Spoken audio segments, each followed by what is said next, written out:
You're listening to BQN. Assimilate the audio.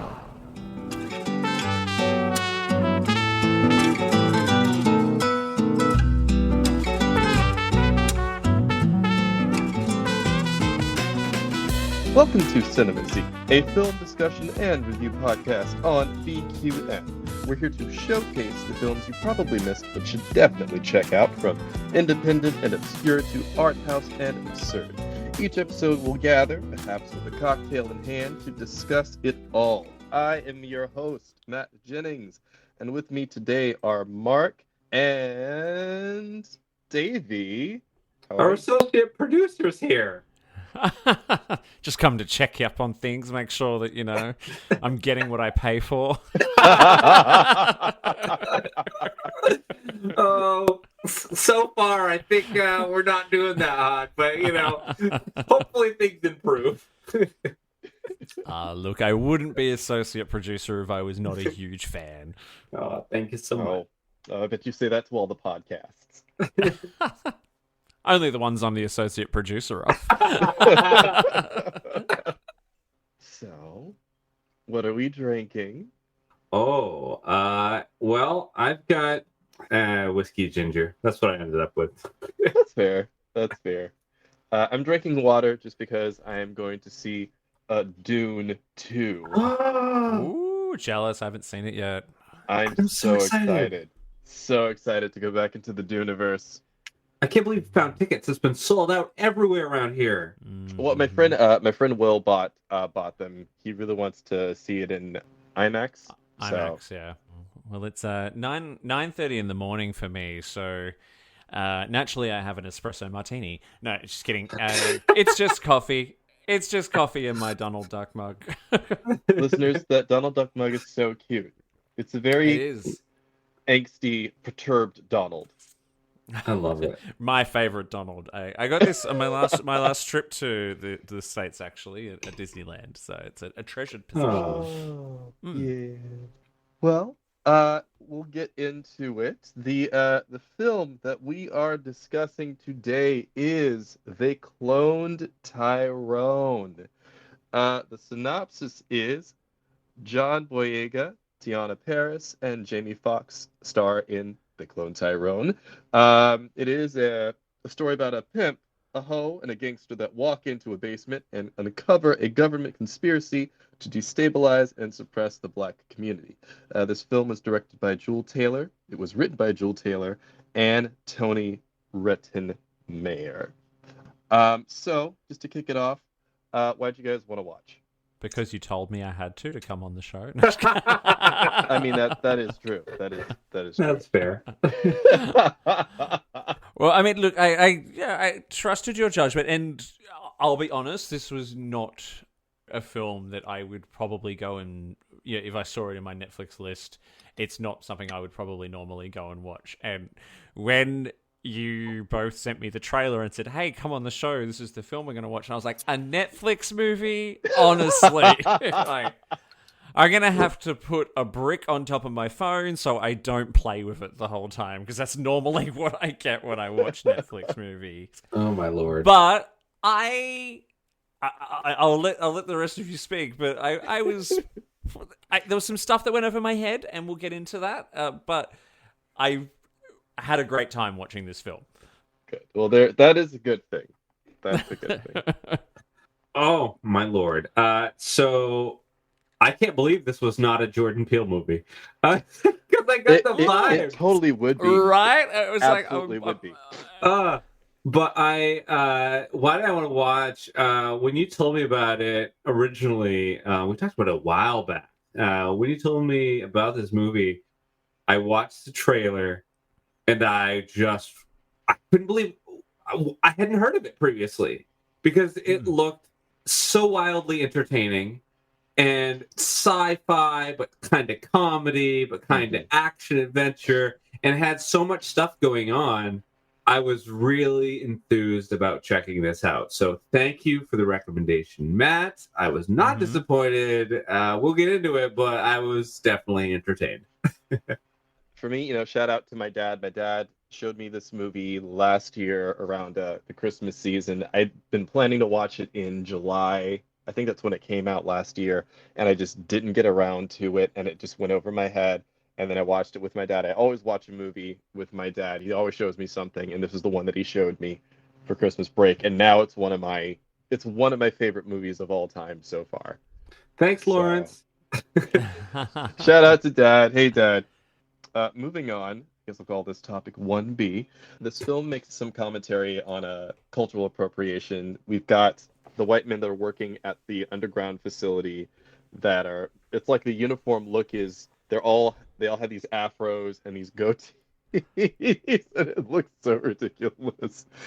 And there's one really funny moment where Jamie Foxx, Tiana Paris, and John Boyega all make it to the underground facility, and they see one of the guys in his afro just like dancing to some Michael Jackson. I just call that a prime example for me of cultural appropriation, or I guess the use of cultural appropriation in this movie. But can you think of other examples of cultural appropriation that you've seen in the last 10 years, 5 years? I'd probably jump on the queer cultural appropriation, which is what I think I see a lot of. It's straight people in gay bars, and yes, we should all be able to just be one big happy family together, but there's a lot of even stuff that they do with Drag Race, with lip syncs, has been picked up by other shows with like lip sync battles and all that kind of stuff done by straight people, and straight women now talk like gay men. And I'm just like, it's like they've taken all the really, really like fun, niche, unique parts of what made our community really vibrant and gone, ooh, that's fun. We'll take that like we take everything else. Thank you. Yeah, I mean, personally, I wanted bussy to be my word. I don't like that everyone else knows what bussy means now. It really bothers me. It bothered me the first time I heard it. I'm like, I don't know what that word is, but it's making me uncomfortable for some reason. I've got skin crawling going on. Really? Straight people say bussy? Oh. Yeah. Oh, it is dear. It has now been used by straight people. And I'm just like, wait, that's my word. I don't understand how it could be used by straight people, I guess. Oh, but okay. Straight men have found their anus. Can I say that on this show? Yeah, please. Yeah, you can say anything on this show, Davey. Great. No, it is straight men getting pegged is it's a thing. Yeah, it is. It's a thing. Yeah, absolutely. Yeah, it's wild. Yeah, way more common. Right up there, bussies. Yes.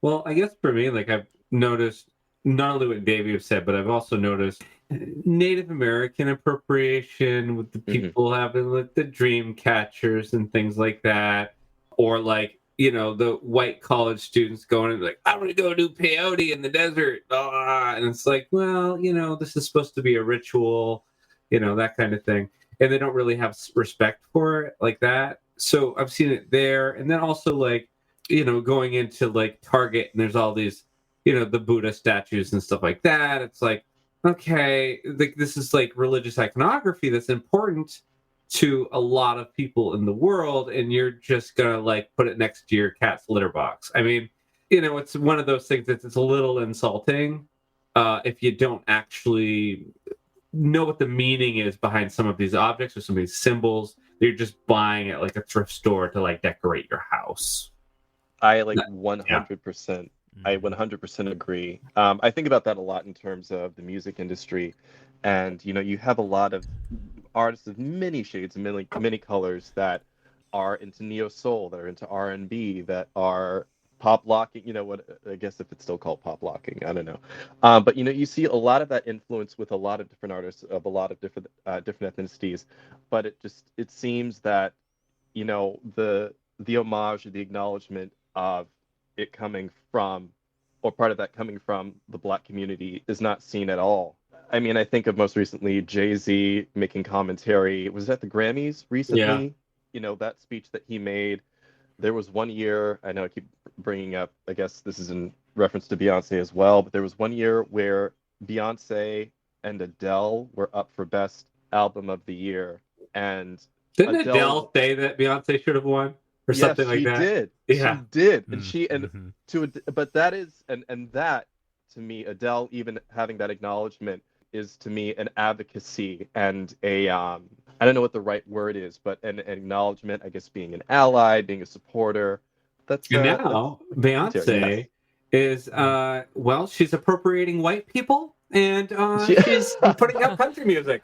So if you can't beat them, join them. Can I just say, from the outside looking in, what the hell is wrong with your country? I don't know. Seriously, your guess is as good as mine. We have lost our minds. Look, and I'm just going to say this, right? Because Australia cannot sit on a high horse sometimes, to be quite honest, on this topic. You were talking about Native Americans just before, and as I watched this movie, I thought, okay, some of the cultural aspects of this are not landing with me as someone who is not an American, but it did make me having this conversation now is making me reflect on the fact that Australia has its own but very different, complicated racial issues, specifically with the treatment of the Indigenous culture and the First Nations people that we have here. A people, one of the oldest civilizations on the planet, who were actually, there was a government policy after we were colonized to breed them out. Oh my God. Oh my God. Literally, they were so Indigenous people were taken from their homes, and then they were put with white people to have other children with, and so that was how they do it. They called it the stolen generation. And then we seem to be coming a long way. Everyone's like, oh, we acknowledge this. We do these acknowledgements of country at all our big events.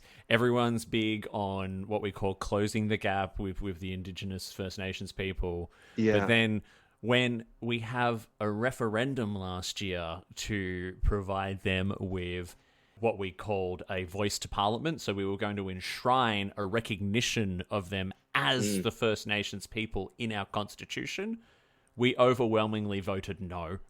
Wow. So but then you get all these people, white people standing up going, "We're not a racist nation, so stop saying I'm racist for voting no." Rah rah rah. It was divisive. Blah blah blah. And so I was sort of and forgive me, I got on a bit of a political soapbox there, but I was just thinking about it, right? Because a lot of Australians will look at American issues with racism and politics and all that and go, tut tut tut tut.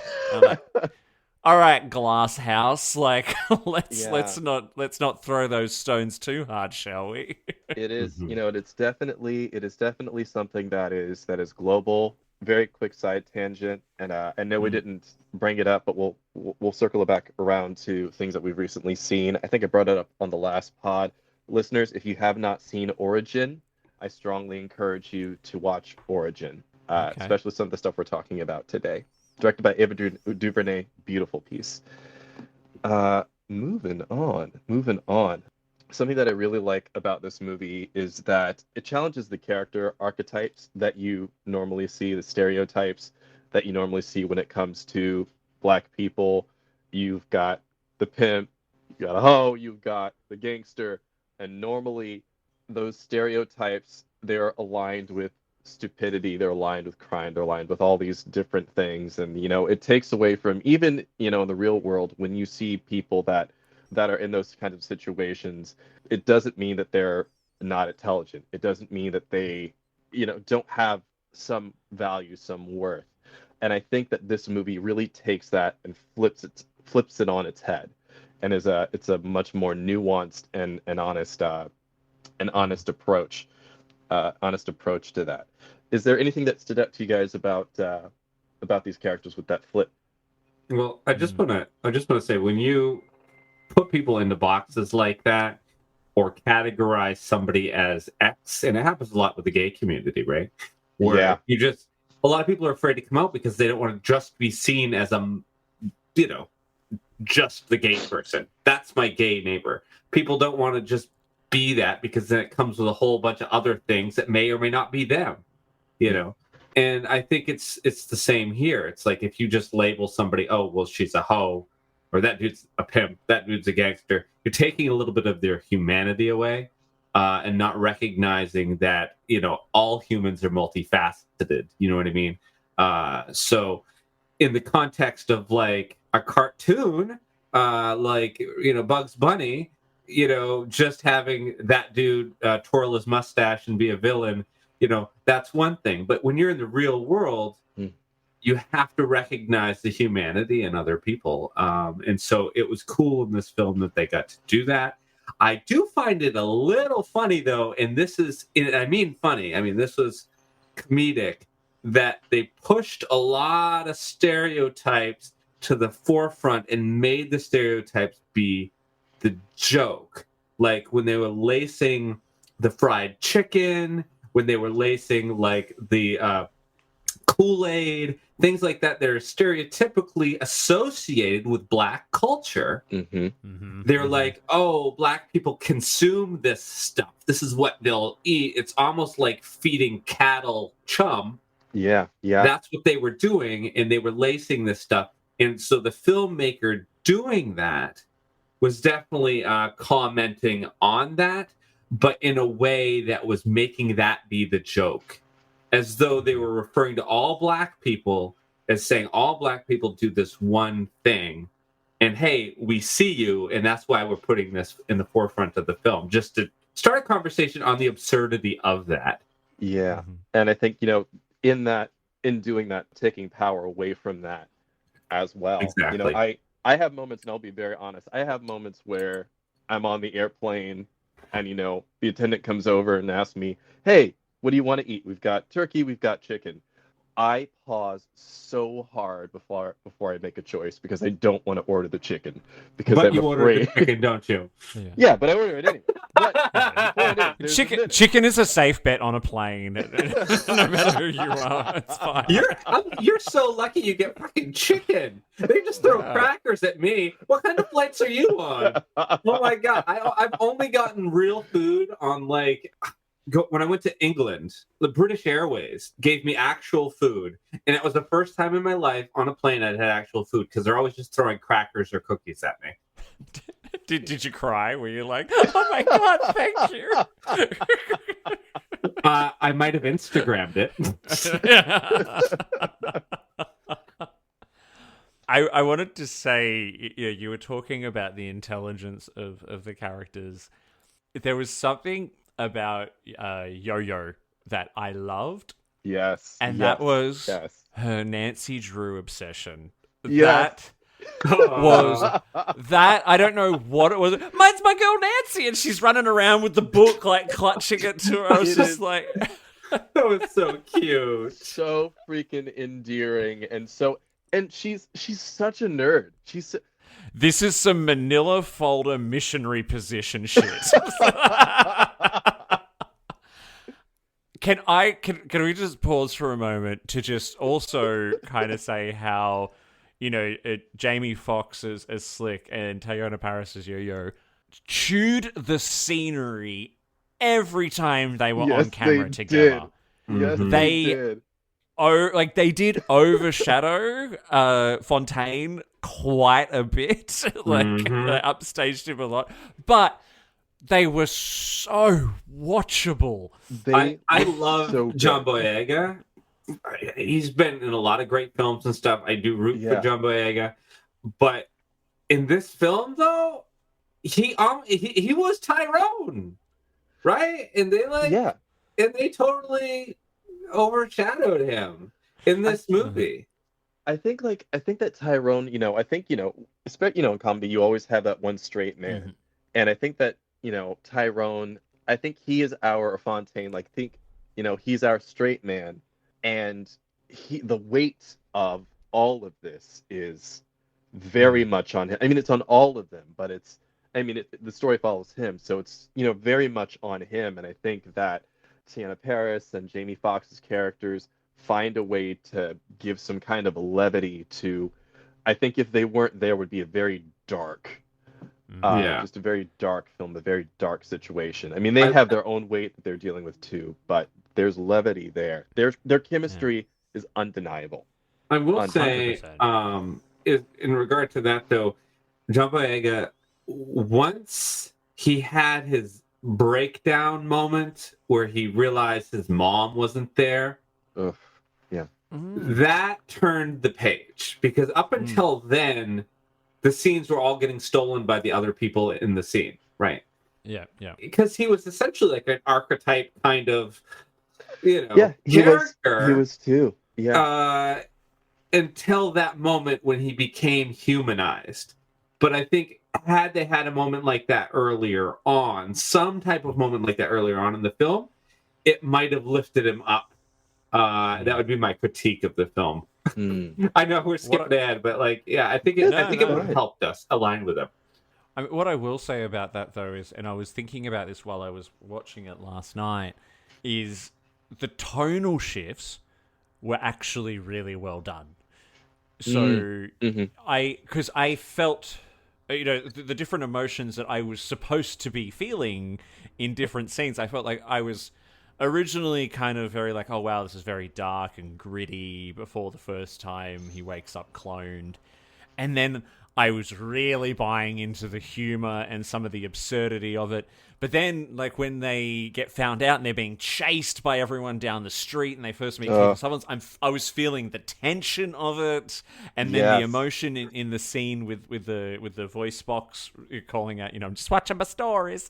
Like, that's kind of like all of it. Like, it literally a roller coaster ride, forgive the cliche, but it did it really, really well because you weren't one note the whole way through the film.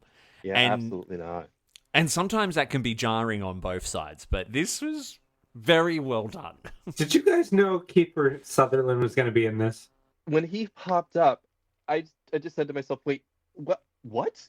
Yeah. I mean, I had the was same fine response. with it, but I was like, Yeah, what the hell is same. he doing In this here? movie. And then he was a villain, and he's always the hero. So it was so weird. Yeah, he was good at it, though. Oh, he was so good. It was one of those films where you could tell the actors, particularly Jamie Foxx and that, they were having a good time. They were having a lot of fun with these roles, and therefore you as the audience are having a lot of fun as well. Those, oh my God, just I can't go on enough about just some of the verbal tennis matches between Slick and Yo-Yo. Brilliant. Listeners, I tell you, if after you watch the movie, I encourage you to watch the outtakes. You can go on YouTube and find the outtakes for this movie. It is so good. I don't know how I would have handled myself with Jamie Foxx with some of the wild stuff that he was making up on the spot. I would suggest as well, so I frequently will watch films with the subtitles on. Sometimes because, Anthony, my partner, is in the other room and, just to balance out the sound. But with the subtitles on, there were so many lines that were being said very quickly. Which I think if I did not have the subtitles on, I probably would not have seen or noticed it.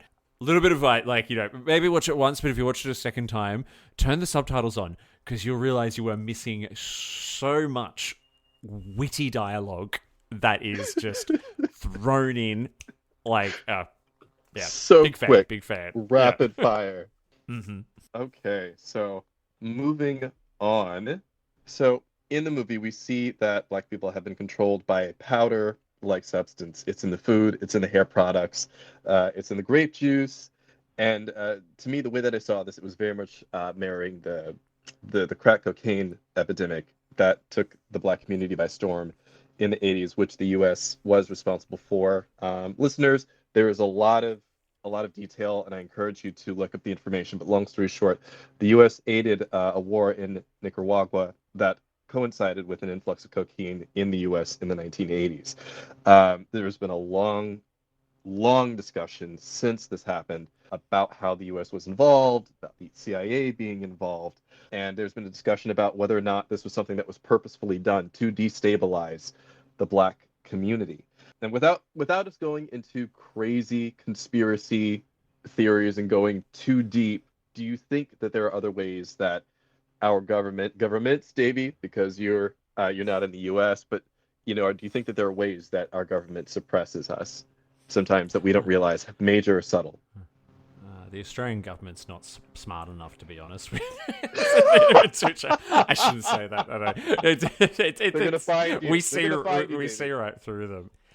Okay, there's something that actually, when you say that I think about the American government moving to ban TikTok because of Chinese ownership and, thinking that they're misusing the data and spying on citizens and all that. Now, if you don't know, it is incredibly hypocritical of the US government to be taking. It is absolute theater. If you get a chance, read a book called This Is How They Tell Me the World Ends by Nicole Perloff. It is an investigation into how America started cyber warfare by hoarding what they call exploits to common software for the purposes of espionage, not just for and mainly to spy on its own citizens for a lot of it was designed around counterterrorism post 9/11 and all that, but ultimately they've been doing that for decades. And all of a sudden they're like, oh, hang on, TikTok, China, no good.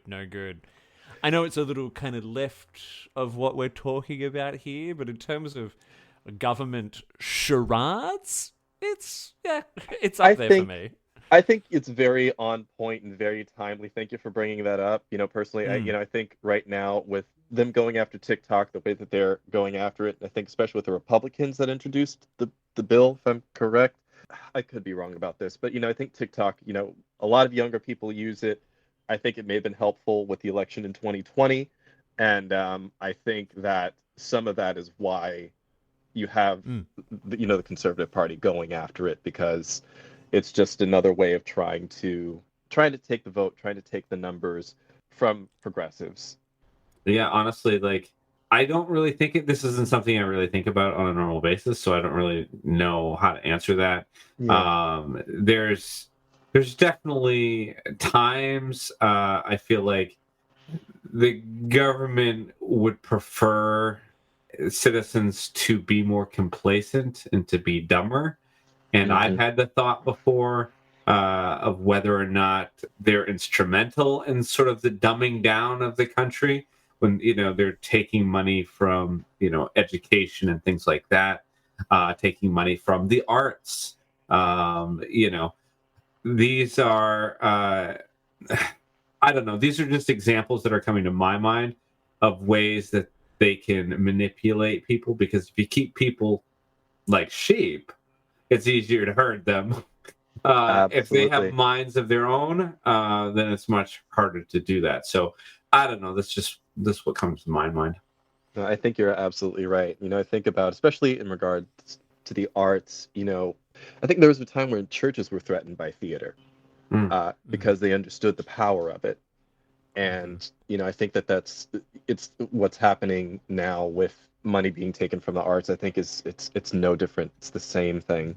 So moving on, this film has some great and sometimes very disturbing commentary on how insidious racism can be and what it infiltrates. For example, we have the churches, which the scene with the church is probably my favorite scene because I was raised in church, and also David Alan Grier is a riot. I love David Alan Grier. He's an absolute mess, and he was hilarious. But yes, we've seen how it infiltrates, again, the food, the hair products, so slogans like straighter is greater, the music. And it's all about teaching a group of people to hate who they are. So my question for you guys is, has there ever been a moment where, you've really had to deconstruct and break down a programming that has taught you to hate yourself, and not so much things that are very clearly easy to see on the surface that are clearly very black and white wrong, but just moments even now in your life where you're like, oh, I'm thinking this way because of this, and I really have to change that? I was raised Catholic. I think it's a pretty... Oof. No, Yeah, that's I mean, I don't think I need to get into it. I think that's about all I need to say as far as that's concerned. Guilt is in your genes. It's Yeah. Yes, absolutely. I spent a lot of time working on myself through therapy about understanding my belief systems and learning to break those down and to change them. And it's one of those things which I just can't recommend that enough people don't go and do. Even if you think you do not have the slightest bit of mental health instability, and I don't even want to call it instability, right? Because we're all imbalanced. Crazy. If we were all, We're all crazy. crazy. I love that girl in, was it Ghost Dad with Bill Cosby, where somebody shows up at the house and they're pretending like their dad's still alive, and she answers the door and she's like, "Everything's perfectly fine." And I just, in my head, I hear that girl's voice to this day. Sounds like my mother. No. God, I do love my mum. But yeah, as gay men, there's, has anyone ever read the book The Velvet Rage?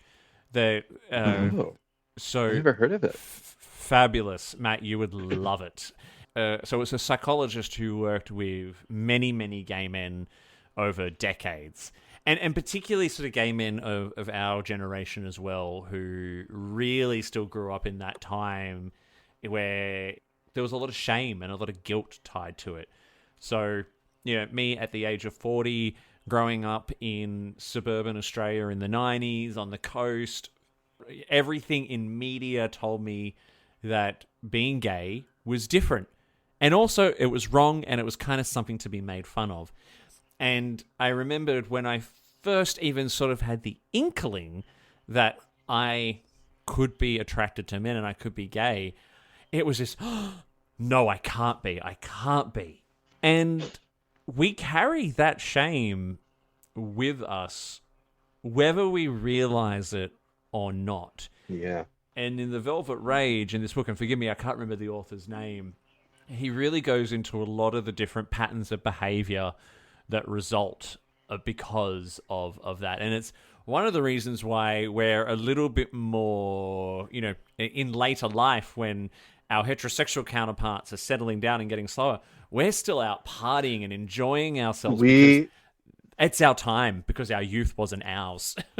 We are having our moments. But there's a lot of damage that gets done to us. And I'm not just talking about gay men. I'm talking about anyone as part of our beautiful LGBTQI plus rainbow. We all carry so much damage with us from a society that tells us we are wrong. Even though we come to realize we're not, there is still so much at play that tells us that we're not, and the patterns of behavior and the belief systems that can instill in ourselves, which even as I try really hard to change, they creep back in. Yeah. And I hope everyone, I just want to say everyone's being kind and gentle with themselves in that regards. And yeah, Velvet Rage, go look it up. Really good book. Thank you. It's tough also when you have the community, and this happens too often, where the community turns in on itself. We're all together at Pride, but outside of Pride, it's like either side comments and jokes and things that just aren't cool about maybe the lesbian community or the trans community or the intersex community or the bisexual community or any of that, that really just we should have left behind in the the 90s, and it's still happening to this day, and we need to get over that. Yeah, I absolutely agree. I have the same things. Mark, you were raised Catholic. I was raised, Baptist Pentecostal, and I can only say, to his credit, he's passed on now. He passed during the pandemic. There's really only been one pastor, I think, that truly taught from a place of love. The rest of them, I think, for the most part, maybe with the exception of one of the church that I went to, the rest of them were a bit more of the fire and brimstone, kind of sometimes teaching about God as more of a punisher.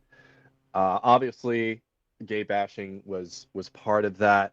Therefore, I would look at myself and still have to struggle with that sometimes, of being not deserving of love, Mm-hmm. of thinking that I don't deserve to be in a relationship, in a healthy relationship. And then I think, in addition to what you were saying, Mark, about the community going in on itself, I think when it comes to people of color in our community, there is still an imbalance of representation of people of Mm-hmm. color, and even with the way that people of color are seen, there's sometimes people are fetishized, and that's the height of beauty. That can be the only way that that person is seen beautiful, is if they are fetishized. And when you are supposed to be in this community that has struggled, that is struggling, and you're supposed to be in this place for family, to still have that be an issue is it does a number on you, and you have to do yet again more deprogramming, and to see yourself as being beautiful as well. So thank you for sharing. We still Sorry, don't go ahead. see, including this movie, we still don't see talking about people of color in the LGBTQI plus community. When there's gay films coming out, Call Me by Your Name, like stuff like that. Like mostly, it's white people. I mean, Yeah, Moonlight, Barry Jenkins, Moonlight, which hopefully we cover on this pod at some point in the future. yeah. One of my favorite films of all time.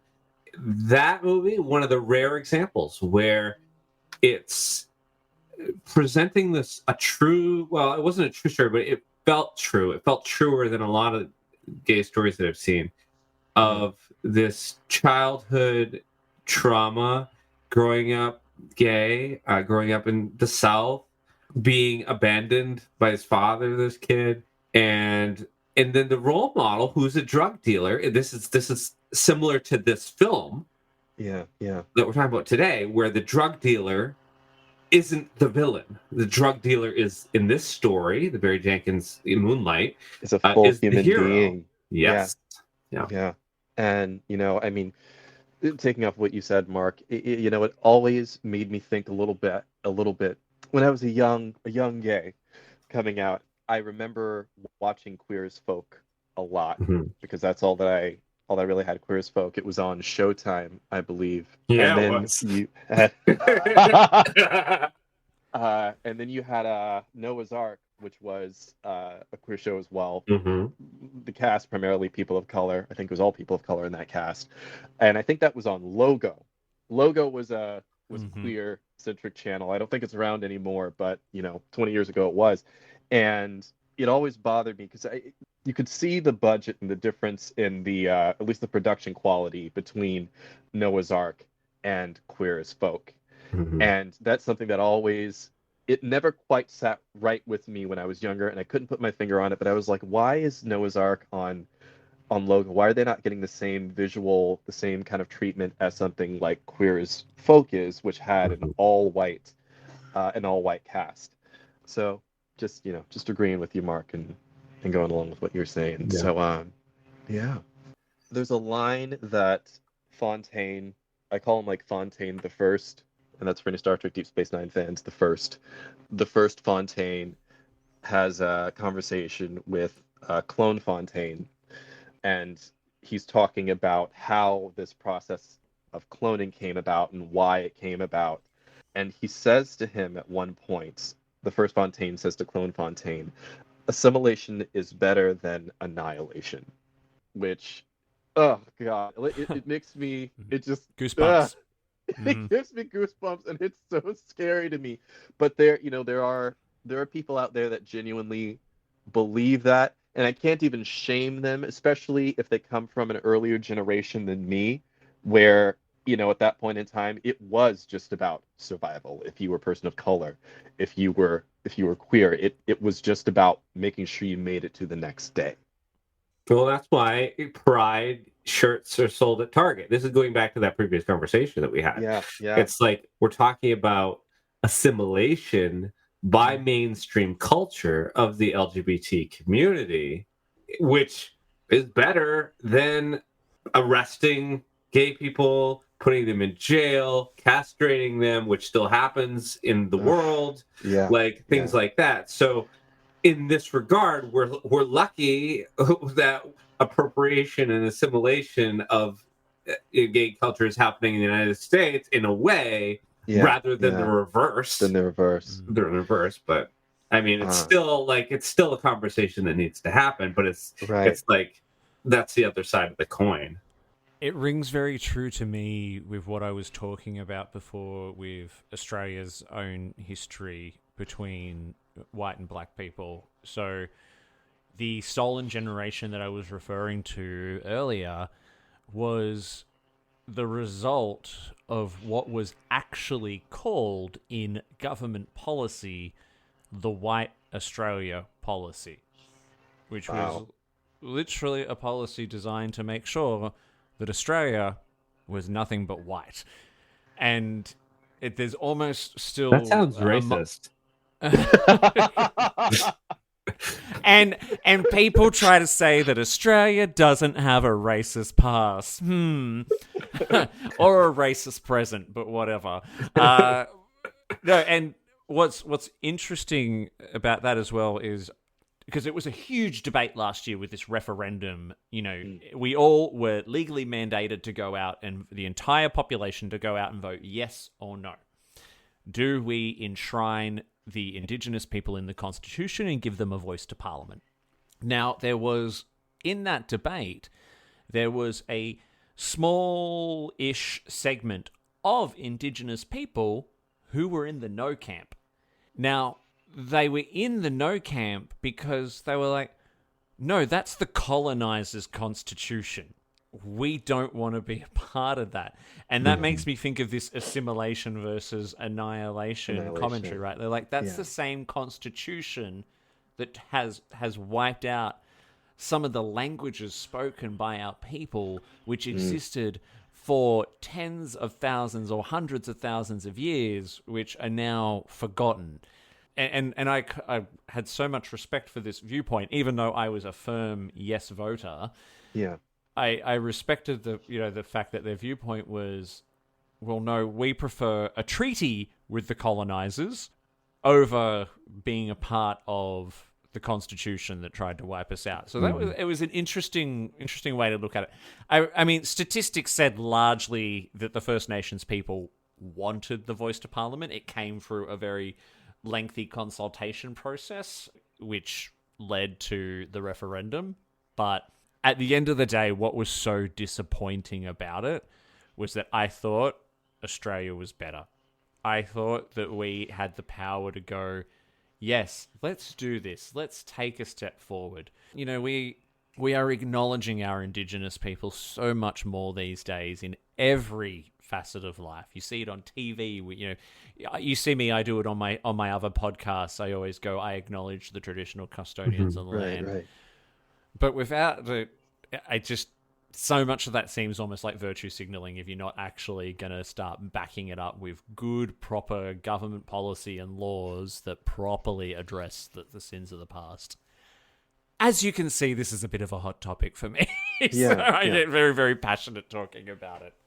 Think about what you're saying, Davey, in regards to some people not wanting to be part of the institution that took them over, and then other people wanting to be for it. And I get both sides of it, and I think about my personal feelings regarding the U.S. I'm so versed that way. There's a part of me, especially now within this country, where more and more there is a group of people that seem to just want to eradicate anything that is not white, straight, male, and rich. And I think there's another side now. You have everybody else that I think has kind of had it and is pretty fed up. And I am all for unity. And I do believe that it's still possible. I just think personally for me, I do not see how I can reach across the aisle if you just don't want me there at all. And I'm not advocating violence or anything, but at that point, when you have that kind of mentality, I feel like it's either you or me, and I'm not going anywhere. So I struggle personally. I struggle. It's an ongoing battle. It's an ongoing mental, emotional battle every day. The divide's getting larger, and I think that's what's probably really concerning. Is I felt so much positive progress throughout, especially sort of the last decade, and the decade before it. We kind of came out of, if you go back and look at some early 2000s stuff, like, it was kind of okay to make gay people, black people, trans people the butt of the joke. Even if you go back and look at some early stuff in Family Guy and some of the comedy that was on TV at the time. Yes. And then we kind of came out, actually, you know what? It's not okay. And we should start appreciating people's pronouns and giving people equal rights and marriage equality. And, I remember when the US voted Obama in and feeling feeling pride for America in terms of like, wow, look at how far you've come. And then the empire struck back. Literally, that is what the dark side has gone, no, there is an imbalance here, and those who have been used to holding the power, holding the voice, holding the mic, and it's the divide in earnings and wealth and all that kind of stuff. It's like, no, we refuse to share. I think about it, and it's almost like a wounded animal that is backed into a corner that gets very hostile. Yeah. And to me, that's the Republican Party right now. That's the only explanation, is because you have this group of people that are so scared. They are terrified of what's going to happen in the future, and I think they're terrified of no longer existing. You know what? Hillary Clinton just needs to stop eating babies. Once that happens... You know what? Thank you. I'm on... Right here, I am on my soapbox, and I'm going to say it right here. I'm against Hillary Clinton eating children. Yeah. And Joe Biden should probably stop answering media questions whilst he's getting gelato. So that's all I'll say. Doesn't work for him. Listeners, sometimes you have to laugh to keep from crying. 100%. Find a way, find a minute to laugh. You have to. So, moving on to a very, very fun segment of this, Director's Cut.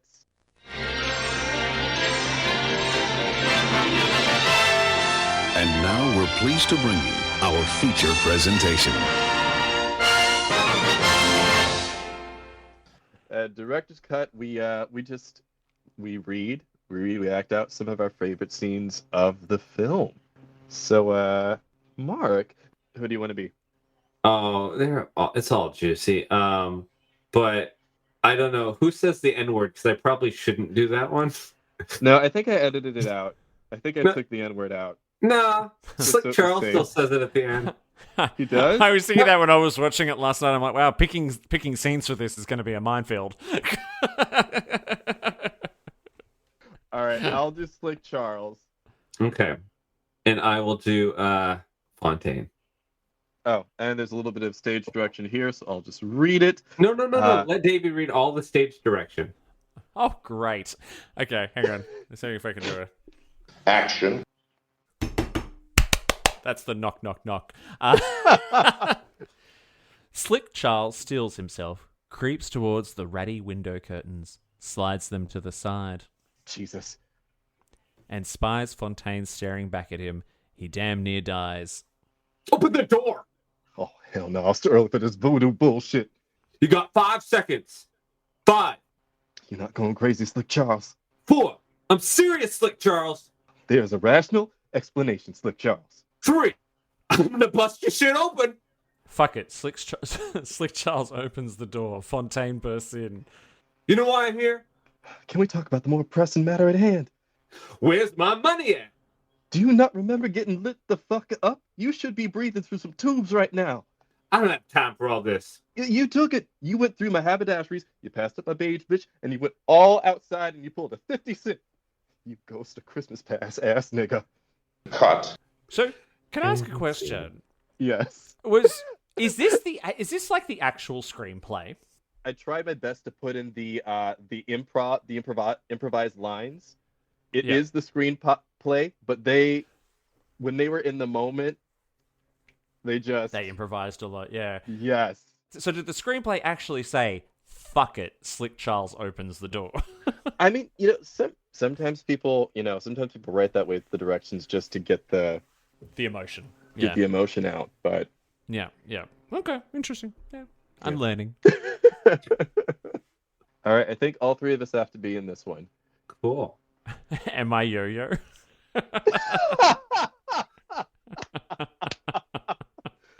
Please be yo-yo.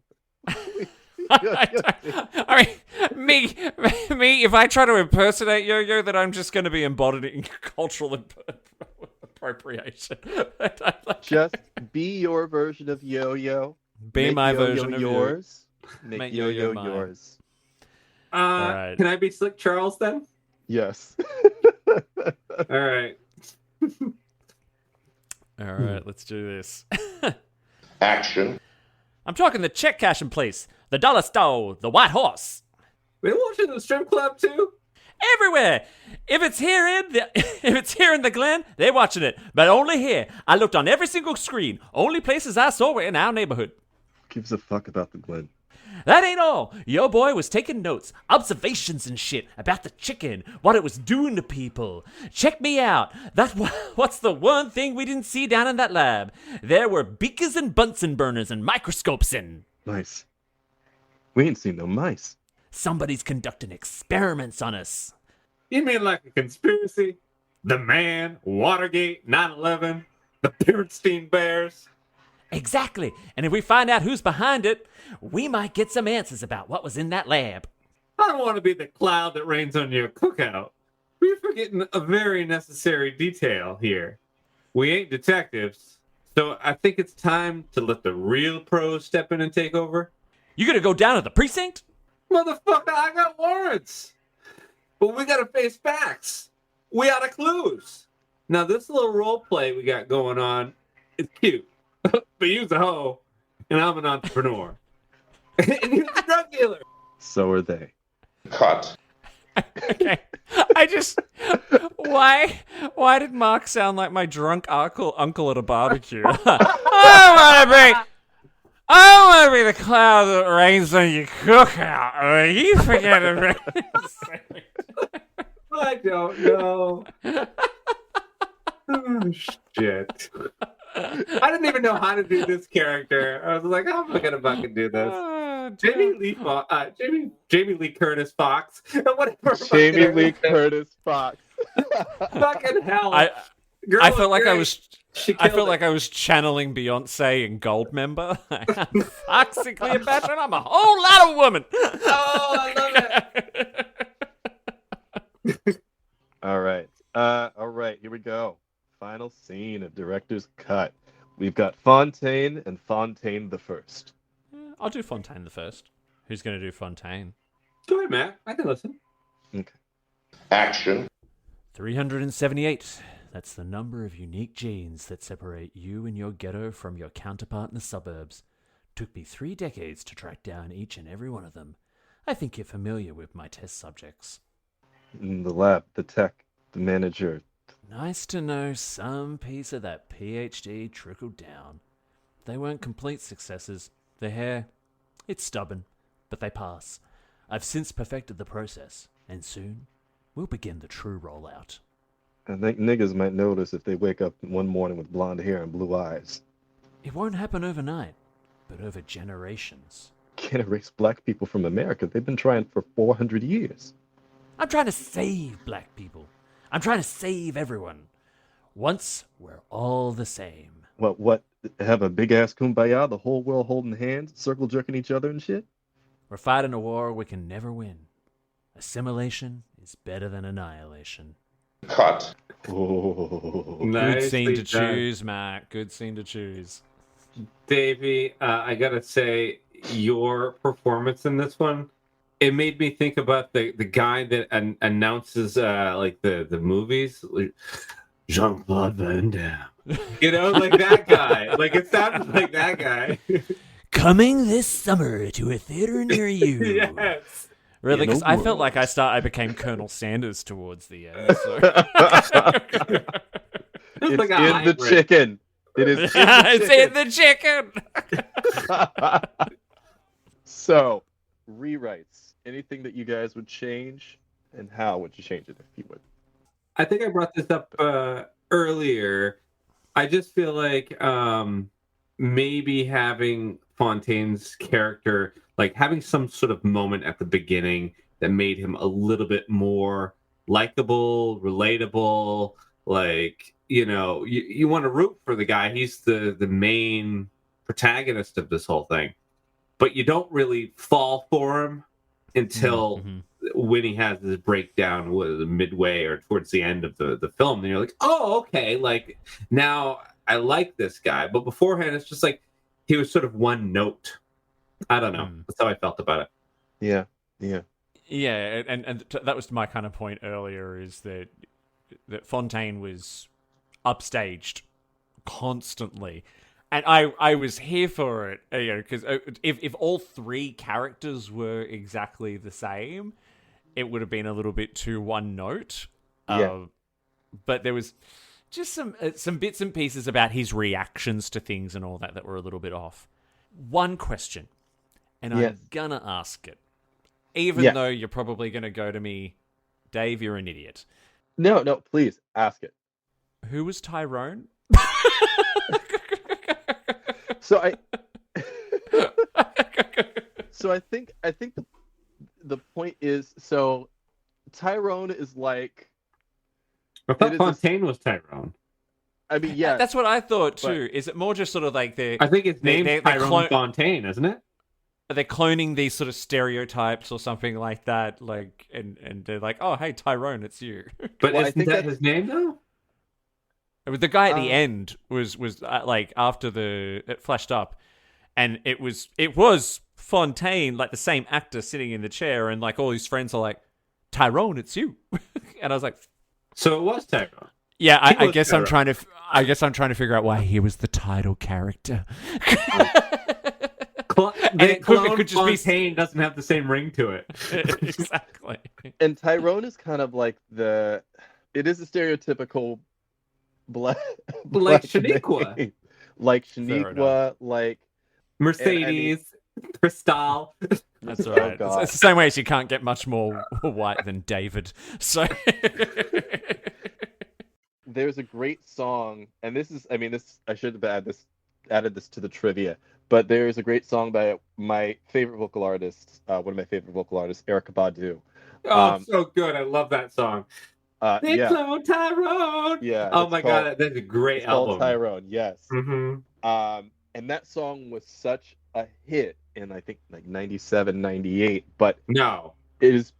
Are you kidding me? Mm-hmm. I thought she wrote it for this film. No. That song, that's kind of what put her on the map, was called Tyrone. And for this movie, she re-recorded the song with different lyrics saying they cloned Tyrone and they're tapping your phone. But yeah, Tyrone is always, it's kind of just like the stereotypical black name, but that song really just took off because of that. Yeah. But the soundtrack's great. I listened to it all day the other day. Yeah. Can I make one of observation? Because I'm wondering if anyone else picked up on this. The era in which it's set is very unclear, because in the opening scene, someone picks up a landline telephone. The TVs are all CRT with tracking problems. Yet I saw mobile phones, a reference to blockchain, and I think that's something to do with the fact that it's all cloned and they're all living in these little bubbles. But then even in the facility, the computers had this real steampunk Fallout kind of look to them. Did anyone else notice that? Well, I just thought it's because they were in the ghetto and all poor. Like, they couldn't afford nice new shit. But they splurged on a phone. But even in the facility, the technology was very retro. I think, Mark, I think you're absolutely right. I think that that's part of the commentary of the movie. I also think that some of the aesthetic choices, it's very much like a 1970s, for lack of better words, blaxploitation film. So, Yeah. I mean, even the way that, again, with those stereotypes, those stereotype characters, the style of dress, even, Tiana Paris's outfit, Jamie Foxx's coat, which I think is based off of this character named Superfly. That's another. Oh, Superfly, yeah. Yeah. And I think that's what his coat was based off of. I actually love that coat. It's like such a nice coat. Oh, thanks. So, moving on to wait. What about you? I think I have no idea. I don't know. I would have to go back and look. I would have to go back and look again. There's always something new with this movie. Yeah.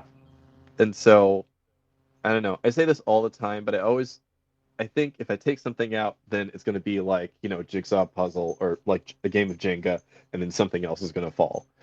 So I'd really have to think about what I would add or what I would take away. Standout performances, or just standouts in general, things that resonated with you. I'm gonna. This is gonna be word soup, so I apologize, listeners. But I got some thoughts on this film that I just gotta throw out. Yeah. I was so entertained.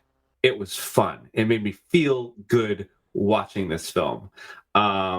I watch a lot of independent films and foreign films and stuff like that, and I guess I tend to watch like heavy things or whatever.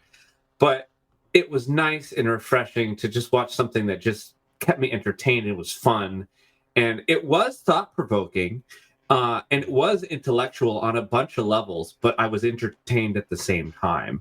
And I already said this about the soundtrack, but the soundtrack is lit. So check it out if you haven't already. It had a grainy film quality to it. I noticed. I like that. Yeah. That was cool. The soundtrack, the music was a lot of like older stuff, but it was cool, funky. The lighting was good. And I'm going to say this, I bring it up all the time when there's a movie I like, but there were moments in this film that breathed. Oh, God. like when Tyrone's just chilling out in his car and there's this neon pink lights behind him and the lighting's sort of green. And like, it's just a mood. It's a whole vibe. And it's not a quick thing. It's not an action thing. It's just, they're just filming the dude sitting in his car. He's not even doing anything. But there were moments like that throughout the film that allowed you to sit there with him in the car and to be a part of that universe that they were building. And I appreciated that. And I love that about this film. I want more Netflix films to be so stylistic and thought-provoking and entertaining and wonderful packages. There's a saying about films on streaming services. They don't need to be good. They just need to be good enough, right? Because Netflix needs to consider a genre of, okay to play on your phone whilst you watch this films, which is kind of what a lot of their movies are. So, like I said, I initially had a reaction to the fact it was a Netflix movie when you sent me the trailer. And I was so pleasantly surprised to see a movie of this caliber. And then there's so much. I want to go back and do another rewatch. And that's why I tell people to go and watch with the subtitles on as well to see all the dialogue you missed. Because I reckon there's a lot of detail I didn't pick up on. And even, you mentioned the grainy look. Now, I can see you've talked about the dark spots in the trivia. Yeah. I noticed those. I wrote a note. I'm like, why are the old cinematic dark spots appearing? And I know what they're for. It was when it was time to change the reel. But I kept seeing them, and I'm like, wait, I just saw it again. Like, why would they do that? This is a streaming movie. Why? So, but like it does those little things where it's like, but it makes you want to go and find out why.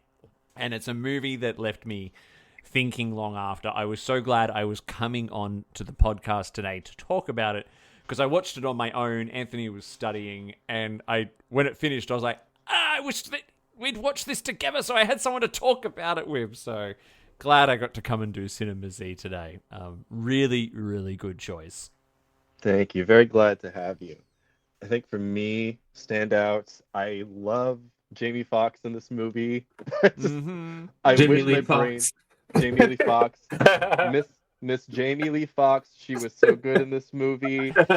All of that banter, that ad-lib. I wish it had rapid fire like that in my brain. I love it. Tiana Paris for being... I mean, she's not... I think her and John Boyega are kind of the same class of actors that have been up-and-comers in the same years. But I think Tiana Paris for being able to hold her own with Jamie Foxx, who has, been in this much longer and has that rapid-fire improvisation and can be funny as hell, and to be able to handle it and give it right back was a joy. I am a fan of hers. I'm a major fan of hers now. I loved her in this film. Loved her in this. One of my favorite characters. Yeah. And listeners, watch Marvels. If you have not seen it, watch Marvels. She's good in that too. And I gotta give it up to David Alan Grier again. That church scene is hilarious. That church scene kills me. Okay, moving on to trivia. Trivia. Act trivia. The film was chosen as part of the 2019 Blacklist, an annual compendium of the most liked unproduced scripts that has included eventual Oscar winners like Juno in 2007, Argo in 2012, and Jojo Rabbit in 2019. And I have seen all of those films and enjoyed all of them. I love Jojo Rabbit. Have you done Jojo Rabbit on Cinema Z? No, not yet. But it'd be a good one. So good. One of Mikey's favorite, best. It's such a great film. Yeah. The dark spots. There we go, David. The dark spots are visible in the right upper corner of the screen several times at around 18 minutes in, or at about the 52-minute mark, for example. During the movie, just like you would see in an old projection in movie theaters, the purpose of black spots was so that the projectionist knew when the reel needed changing. One spot appears briefly a few seconds before the reel needs changing, and a second one to make the switch to the next reel. And this was director Juel Taylor. This was their feature film directorial debut, which is really cool. What a great film to have as your debut. Yeah. Really good. Well done, Juel. Director Juel Taylor stated that part of the inspiration for the film was reconnecting with an old friend who ran into trouble and spent time in prison.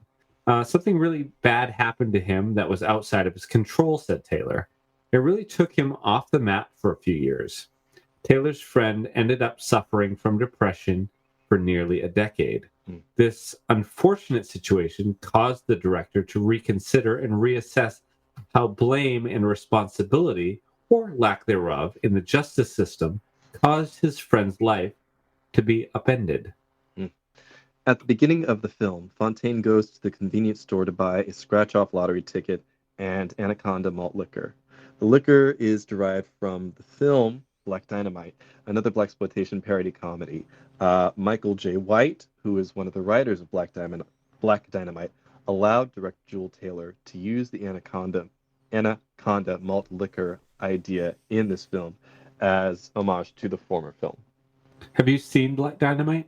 I have not, and I've been wanting to. Not yet.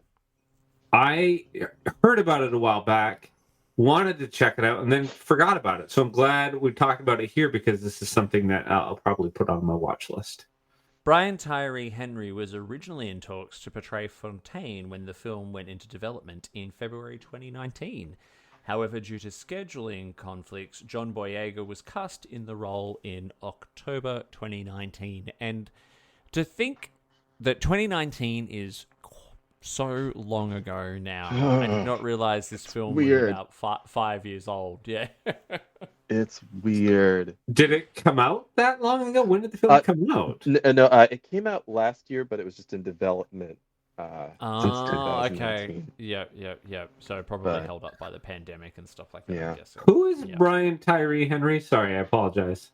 What's he been in? He was in, oh God, I'm trying to think. He was in Bullet Train, Spider-Man Into the Spider-Verse, Widows, and If Beale Street Could Talk. Oh, I was hoping he'd be the guy that was in the Old Spice commercials in the shower, but that's not. It's a different guy. He plays Spider-Man's dad in the the two recent animated Spider-Man films. He's Spider-Man's really daddy? good, by the way. He's Spider-Man's daddy. Oh, daddy. Apparently he's in the upcoming Godzilla vs. Kong, which I will go and watch because I love Godzilla films. There we go. Oh, I didn't know that.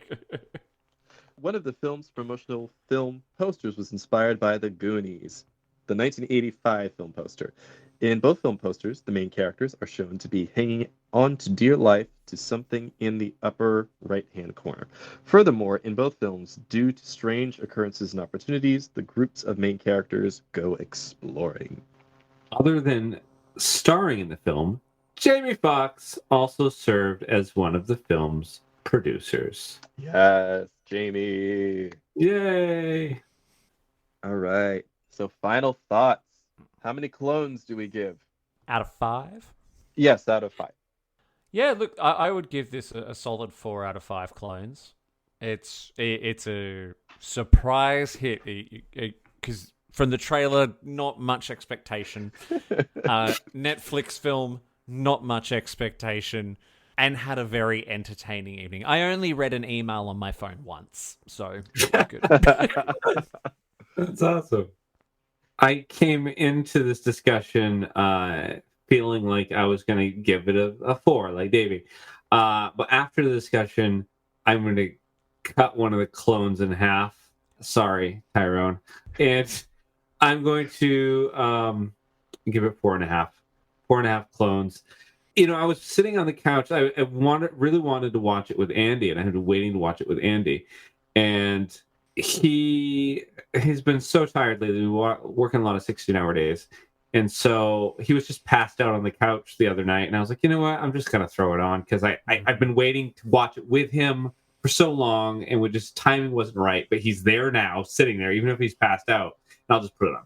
So I put it on, and about maybe 10, 15 minutes into the film, his eyes kind of pop open.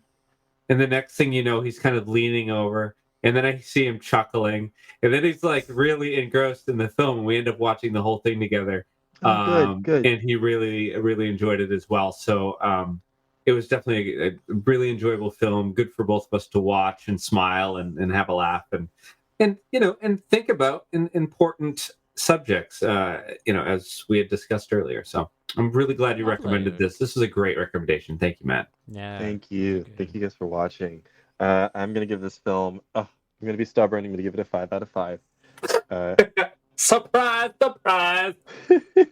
I love this film so much, and I love that it is a conversation starter and that you can really go so much into history, American history, Black history, and really break down a lot of the different things that this movie tackles, finds ways to make light of while still making you think about it. So yeah. Davey, do you want to tell us what we're looking at next week? Absolutely. Or next podcast? And guess what, listeners? You don't get me once, but you get me twice. I've been bugging these two for a while. We've been trying to find... I want to come on and do an Australian film.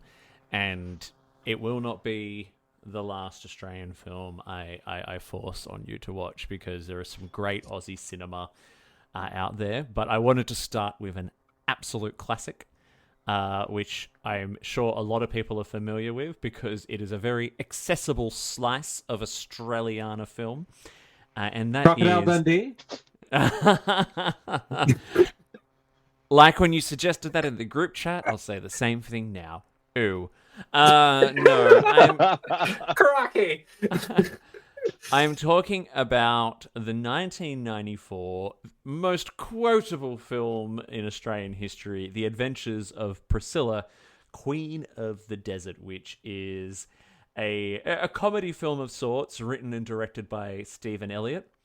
and starring Hugo Weaving, very young Hugo Weaving and Guy Pearce and Terence Stamp as three drag queens journey across the Australian outback in an old bus named Priscilla from Sydney to Alice Springs in a tour to bring their special form of entertainment to the desert. And they encounter all kinds of groups of people and hijinks along the way. So look out for that. Give it a watch before the discussion if you can, listeners, because it's well worth knowing what we're banging on about. But yeah, very excited to talk Priscilla with you. I haven't seen this movie in such a long time, but it's a classic movie. Like I said, I think I told you guys earlier, I watched it when I was a young kid. And I've gone back and seen it multiple times since, and it's like a fine wine. It just gets better with age. I just love this film so much. It makes me smile and gives me all the feels, and I'm really excited to talk about it with you guys and dive into it. Leave a deep dive that this film deserves. Alrighty. Well, listeners, we would love to hear what you thought of today's episode, and we hope you join our Facebook group, the BQN Collective, to continue our discussion there. You can also send your thoughts to @CinemaZPod on Twitter or X and BlueSky, and let us know if you'd like to recommend a film. Please follow the network on Twitter or X, BlueSky, and Instagram at BQN Podcasts. And Discord. We're on Discord. Right, yes, we are on Discord. Yeah. I'm contractually obligated by Davey to say that. We've got a great community going in Discord. I'll give you a link to pop in the show notes. So, Davey, where can people find you when you are not biting into a nice piece of thigh meat chicken? I mean, it's rare that I come up for air from doing that. So, okay. You can find me across the BQN airwaves. My number one show on BQN is, of course, the Trexperts Quiz, the internet's only Star Trek game show, at least the only one I host, so therefore the only one I care about.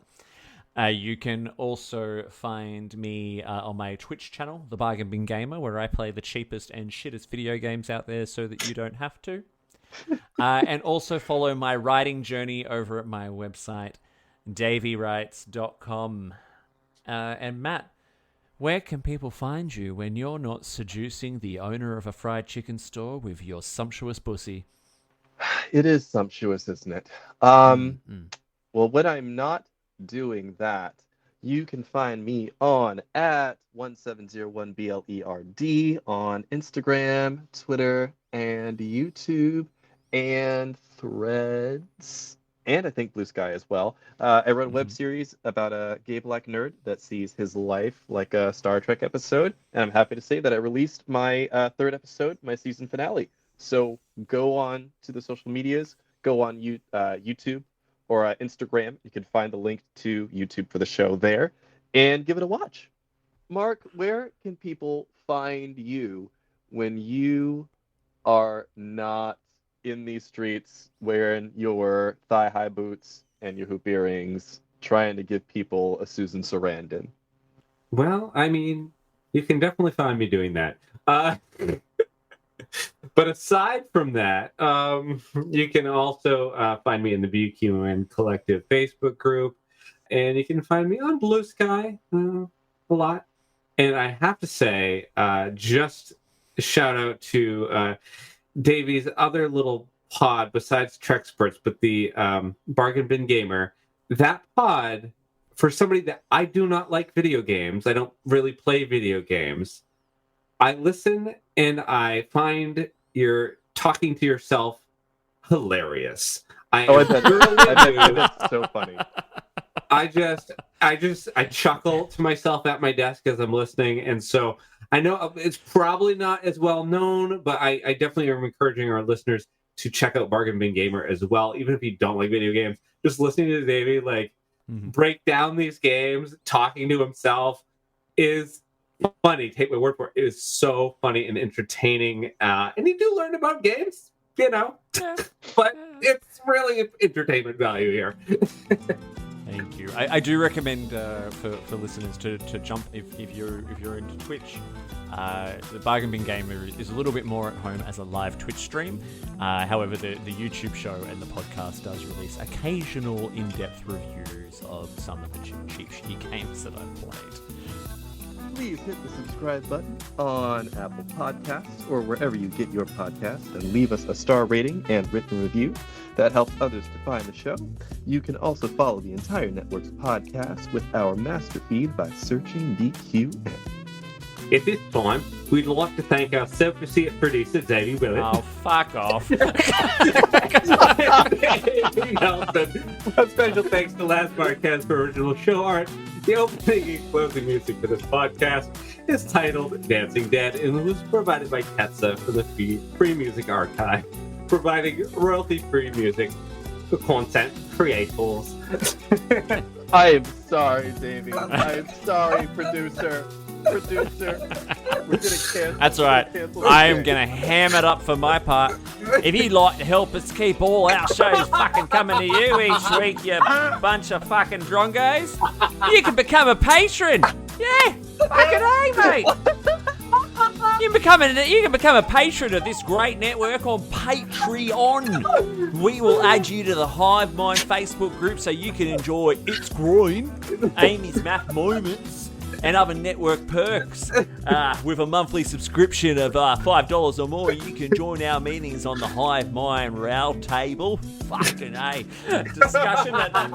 You'll find that on the second Saturday of every month. So yeah. What do you have? We're not here to fuck spiders. Get over to visit patreon.com/BQN to get all the details. Watch your fucking messages. I am applauding. Oh that my was God, a lovely performance, Davey. Well, listeners, thank you for listening. God bless you for sticking with us. We hope you all come back. When we'll do some manila folder mission reposition type shit. Subscribe to our own. I am so happy.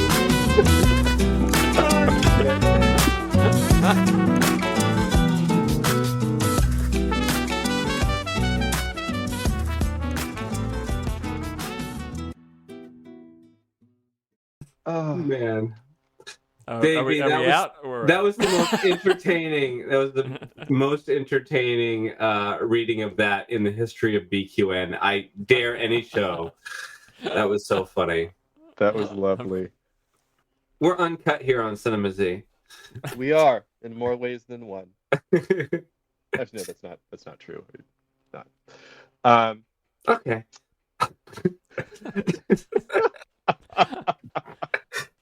Okay. Yep. All right. Yep. Listeners, David's expressions are the regret best. not making that cocktail.